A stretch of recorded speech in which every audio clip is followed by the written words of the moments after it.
Hai, hello, salam sejahtera Malaysia. Selamat datang ke channel Fels Lifestyle. Nah,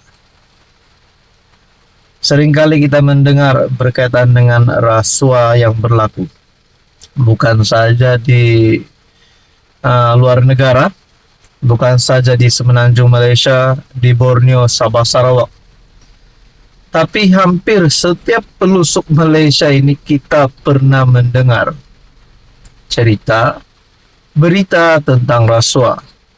Bahkan nama-nama pemimpin-pemimpin besar yang terlibat dengan rasuah.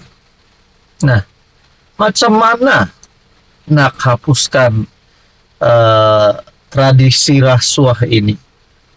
Karena kita dengar, kita sudah dari dulu lagi dengar tentang rasuah.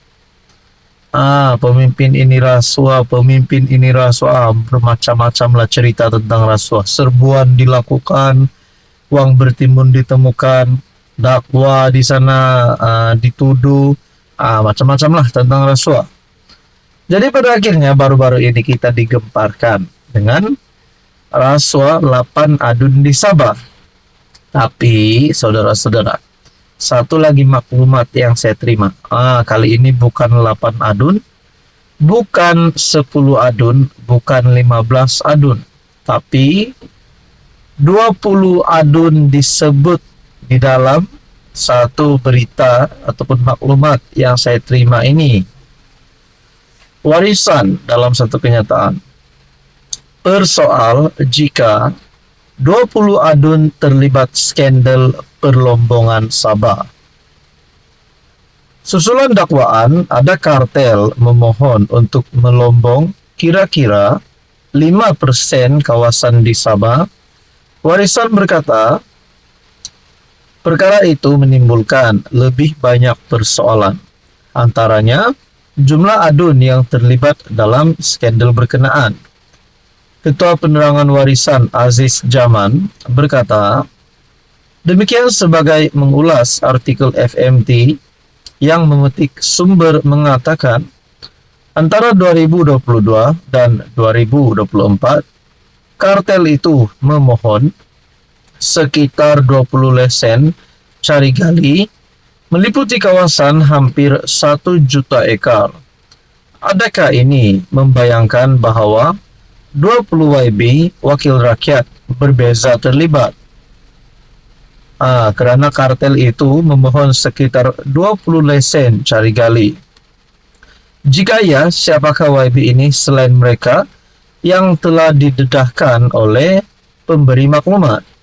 Orang ramai berhak mendapat penjelasan mengenai senarai penuh individu yang dikaitkan dengan permohonan ini, kata Aziz. Terdahulu seorang pemberi maklumat mendakwa dia memiliki lebih banyak rakaman video berkenaan perkara itu. Sumber mendakwa lesen itu telah disyorkan kepada SMM Sabah Mineral Management Sdn Bhd untuk kelulusan tanpa sebarang usaha wajar yang menyokong permohonan itu. Aziz berkata dengan premium RM50 bagi setiap ekar, 1 juta ekar membolehkan kerajaan negeri memperoleh hasil RM50 juta. Adakah uang ini dibayar kepada kerajaan negeri Sabah? Jika dibayar, di manakah rekod dana ini? Aziz juga merujuk kepada artikel FMT yang lain yang memetik sumber yang tidak dinamakan, di mana Haji G didakwa, diugut dan ditawarkan rasuah untuk meluluskan lesen berkenaan.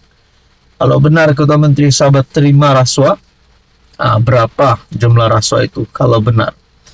Dan kalau benar Ketua Menteri Sabah terlibat rasuah, dengan kesaan untuk Haji G letak jawatan sebelum ini, adakah bakal jadi kenyataan? Dan adakah warisan sekali lagi mempunyai harapan yang cerah untuk sekali lagi menjadi kerajaan negeri di Sabah?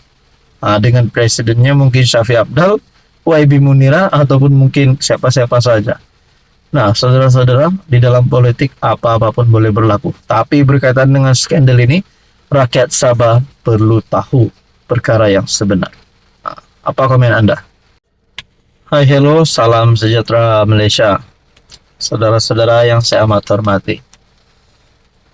Dalam keadaan yang sejuk-sejuk begini hujan, rupanya antara isu yang panas pada hari ini adalah berkaitan dengan kenyataan daripada UMNO untuk menerima semula ahli yang digantung dan ahli yang dipecat.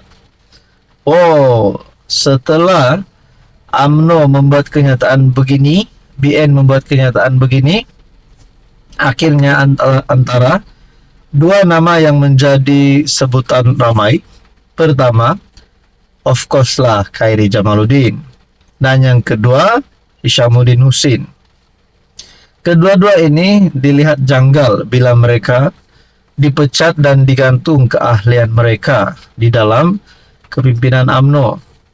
Sampai penyokong-penyokong ada yang tak puas hati. Karena mereka kata darah Hishamuddin Hussein dan KJ adalah UMNO. Kenapa mereka boleh dipecat? Kenapa mereka boleh digantung? Nah, pada akhirnya saudara-saudara, apa keputusan terkini daripada KJ dan Hishamuddin? Sebelum ini dalam satu tulisan dari Hishamuddin Hussein berkata, cepat-cepat KJ dan Hishamuddin hantar surat permohonan untuk menyertai UMNO semula. Jadi saya rasa begitu juga dengan penyokong KJ dan Hishamuddin rasanya, yang mahu mereka stay ataupun kembali kepada UMNO.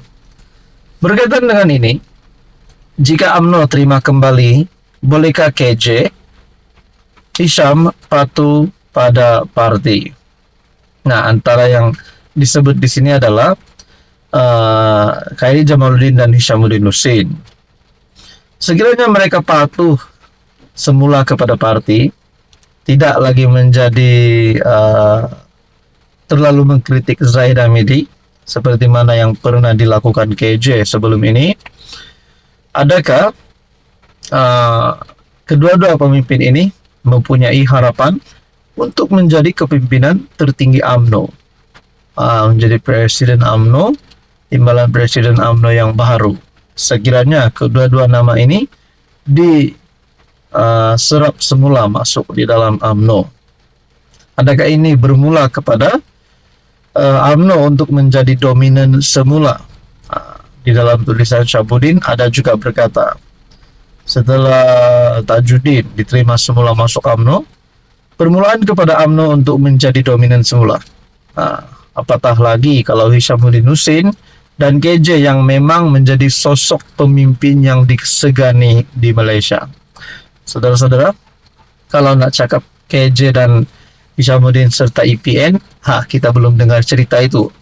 Nak cakap KJ dan Hishamuddin, tubuh parti baru, pun kita belum dengar cerita itu. Tapi apa pandangan Anda kalau KJ dan Hishamuddin sertai UMNO semula dan mungkin terus diserap menjadi menteri di dalam kabinet kerajaan perpaduan? Itu semua pun tidak mustahil untuk berlaku. Jadi saudara-saudara, apa komen Anda?